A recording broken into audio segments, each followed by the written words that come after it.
నమస్కారం అండోయ్, వచ్చేయండి మన ఛానల్ కబుర్లు విత్ జానుకి మరి కొత్త కథతో మీ ముందుకి. ఆరాధ్య విష్ణువర్ధన్ అమెరికాలోనే పీజీ కూడా పూర్తి చేసి అక్కడే స్థిరపడిన ఒక తెలుగు కుటుంబంలో అమ్మాయిని పెళ్లి చేసుకున్నాడు. వాళ్ళు అక్కడ వ్యాపారం చేస్తున్నారు. కాకపోతే చూడడానికి చెప్పుకోవడానికి మాత్రమే ఆమె తెలుగు అమ్మాయి. తన భాష ఆహార్యం అంతా కూడా అమెరికా పద్ధతే. వారికి ఒక అమ్మాయి, తన పేరే ఆరాధ్య. ఇక సీతారాం విషయానికి వస్తే తను డిగ్రీ చదువుతూ ఉండగానే తన క్లాస్మేట్ని ప్రేమించి డిగ్రీ పూర్తవగానే పెళ్లి చేసేసుకుని సొంత ఊరిలో స్థిరపడిపోయాడు.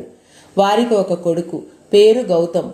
మురళి తన డిగ్రీ పూర్తి కాగానే లా చదువుకుని ఉన్న ఊరిలో తనకు ఆస్తిపాస్తులు ఏమీ లేకపోవటం వలన రెక్కలు అమ్ముకుని హైదరాబాద్ వెళ్ళిపోయాడు. పెళ్లి కూడా వాళ్ళ నాన్నగారు వాళ్ళ కులం గోత్రం శాఖ చూసి చేసిన సంబంధాన్నే చేసుకున్నాడు. తనకి ఒక కొడుకు, తన పేరు విరాజ్. ఆర్థిక పరిస్థితులు దిగజారడం వల్ల ఏమో తెలియదు కానీ మానసికంగా కూడా కొంత దిగజారిన మురళి అప్పుల పాలు అయ్యాడు. ఆ మధ్య ఎప్పుడో ఒకసారి విష్ణువర్ధన్తో మురళి తన పరిస్థితి అంతా వివరించినప్పుడు విష్ణువర్ధన్ జాలిపడి కొన్ని లక్షలు ఖర్చు పెట్టి తన అప్పులన్నీ తీర్చాడు. తర్వాత కాలక్రమేణా ఈ స్నేహితుడు మరుగున పడిపోయాడు. విష్ణువర్ధన్కి భార్య పోయిన తర్వాత అమెరికా జీవితం మీద విరక్తి పుట్టింది.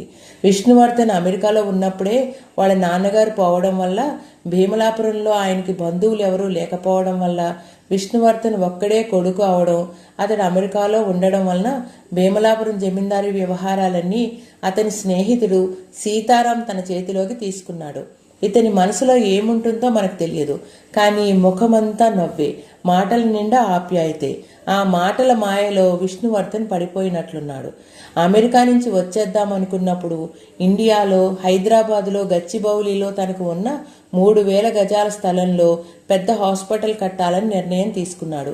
హాస్పిటల్ కట్టించే బాధ్యత కూడా సీతారాం కుమారుడు గౌతమ్కి అప్పగించేలా సీతారాం చేయగలిగాడు. ఈ మధ్యలో మురళి పూర్తిగా కనుమరుగైపోయాడు. తన వివరాలు ఏమి విష్ణువర్ధన్కి తెలియకుండా పోయాయి. బహుశా సీతారాం తెలియనివ్వలేదేమో మనకు తెలియదు.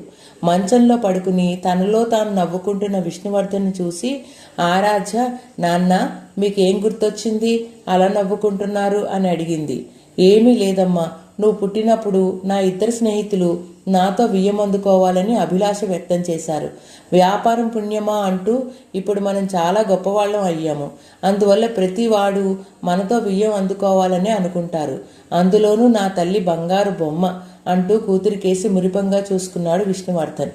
ఆ మాటలకి కొద్దిగా సిగ్గుపడ్డ ఆరాధ్య, సరేలే నాన్న, ఆ మాటలకి ఏం కానీ, నీకు అసలే ఒంట్లో బాగుండలేదు, డాక్టర్లు రెస్ట్ అవసరమని చెప్పారు, నువ్వు ఏమీ ఆలోచించకుండా నిద్రపో అంది. ఎందుకో ఆ సాయంకాలం విష్ణువర్ధన్కి కూతురుతో మనసారా మాట్లాడాలని అనిపించింది. ఆరాధ్య చేతిని తన చేతిలోకి తీసుకుని, అమ్మ ఆరాధ్య, నాకు మగపిల్లాడు లేడని ఎప్పుడూ దిగులు లేదు, కానీ అప్పుడే నీ నెత్తిన ఇంతటి ఐశ్వర్యపు భారాన్ని మోపినందుకు కొద్దిగా భయంగా ఉంది. నీకు అన్న లేడు, తమ్ముడు లేడు, చిన్నాన్నలు కానీ పెదనాన్నలు కానీ లేరు, తాత కానీ నాన్నమ్మ కానీ లేదు. నీ తల్లి కూడా నిన్ను అన్యాయం చేసి వెళ్ళిపోయింది. అయినా ఈ ఆస్తి అంతటిని నువ్వు చక్కగా చూసుకోగలవని నాకు తెలుసు. నీకు ఒక విషయం చెబుతున్నాను, సీతారాం కానీ మరి ఎవరు కానీ ఎప్పుడు నిన్ను బలవంత పెట్టినా నా చిన్ననాటి స్నేహితుడు మురళి నా దగ్గర తీసుకున్న అప్పు మాత్రం ఏనాడు అడగకమ్మా. అతనికి ఒక కొడుకు ఉన్నాడు. వాళ్ళు ఇప్పుడు ఎక్కడ ఉన్నారో తెలియదు, కానీ ఆ పిల్లవాడు మంచివాడు అని విన్నాను. తండ్రి చేసిన అప్పుకి పిల్లవాడిని బాధ్యుడిగా చేయకమ్మా అన్నాడు. ఆరాధ్య ఒప్పుకుందా? మళ్ళీ భాగంలో తెలుసుకుందాం.